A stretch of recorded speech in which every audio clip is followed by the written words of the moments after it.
Hello and welcome to this webinar entitled UK GDPR Data Breaches, ICO Notification and Best Practice with me, Keith Markham. Let me begin by just introducing myself. So my own background is I'm a qualified solicitor, albeit currently not practicing, but in my time I have advised on data protection related issues, both as a private practice lawyer and an in-house lawyer. I've also written one or two books on the topic of GDPR as well. Hence why I'm here to talk to you about this topic today. And that brings me nicely to the agenda. So let's have a look at that and look at the things we're going to be discussing during the course of the session.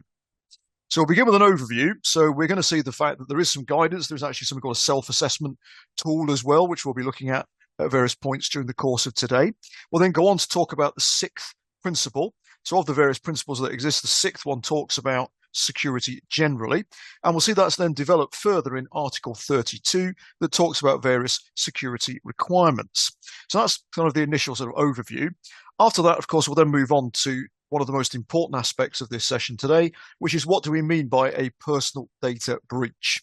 Now, when you think about that, you probably think about a file of papers being left on a train or an email being sent to the wrong email address. And yes, indeed, both of those are examples of personal data breaches. But we're going to see that actually the definition is much broader and it can include things like accidental alteration or accidental deletion of files, as well as the more usual suspects, if you like.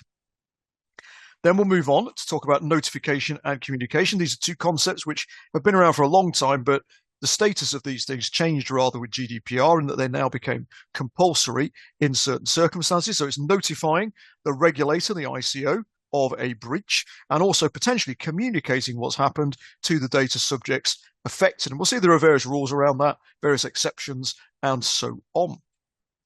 Once we've concluded that conversation, we will then move on to talk about accountability and record keeping. So the key principle of accountability is one, again, that was introduced by the GDPR. And it's not enough anymore just to do things. You've got to show that you're doing it. And essentially that leads into the fact that you are required to keep a record of all personal data breaches in some form of log.